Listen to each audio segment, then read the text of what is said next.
Ranchi central jail के अंदर हो रहे खेला को बाहर आने नहीं दिया गया। इस खेला को जान लेने वाले जेल में बंद कुछ कैदियों ने ईडी के नाम खत लिखे थे, पर उस खत को ईडी के दफ्तर तक पहुंचने ही नहीं दिया गया। ये पत्र ईडी के अधिकारियों को सचेत करने के खातिर लिखा गया था। इन पत्रों को जेल के अंदर ही दफन कर दिया गया। इस बात का खुलासा तब हुआ जब ईडी के अधिकारियों ने जेल में छापा मारा। जेल के रजिस्टर में इसे डिस्पैच दिखाया गया। पत्रों को बाहर आने के बजाय उसे जेल में ही दबा दिया गया। बीते 3 नवंबर को ईडी ने बिरसा मुंडा केंद्रीय कारागार होटवार में रेड किया था। रेड में ऐसे ही कुछ पत्र ईडी के हाथ लगे, जिन्हें बाहर तक आने नहीं दिया गया। सांपों की बस्ती में दिन रात गुजारने वाले ईडी के आला अधिकारियों ने अपने मातहत अधिकारियों को सांपों के उठते फन को कुचलने का हुनर हासिल करने की खुली छूट दे दी। इसके बाद ईडी रेस हो गई। दनादन जेल के सुपरिटेंडेंट,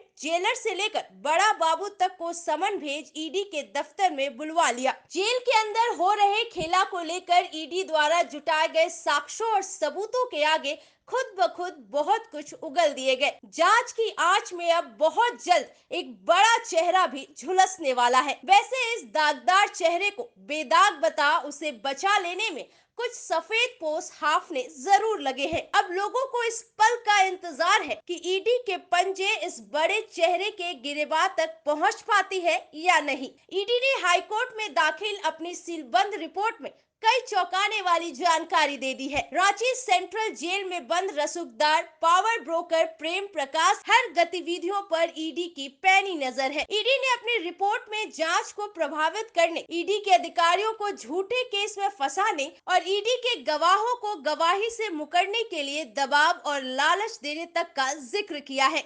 इस मसले पर ईडी ने साहिबगंज के एसपी नौशाद आलम को दूसरी दफा समन भेजा है। उन्हें पूछताछ करने के खातिर 28 नवंबर को बुलाया है। ईडी के गवाहों को रोकने, उसे पलटने के लिए रांची सेंट्रल जेल के बड़ा बाबू दानिश रिजवान के मोबाइल फोन का इस्तेमाल करने का इल्जाम है। रिजवान के फोन को ईडी ने जब्त कर लिया है। जेल में लगे सीसीटीवी फुटेज को भी नष्ट करने की कोशिश का जिक्र रिपोर्ट में है। जेल प्रशासन की कुर्सी में लंबे समय से कुंडली मार बैठे एक शख्स की भूमिका भी जांच के दायरे में है। इस शख्स के अनेक किस्से हैं। कोहराम लाइव के लिए क्राइम रिपोर्टर नीरज ठाकुर की रिपोर्ट।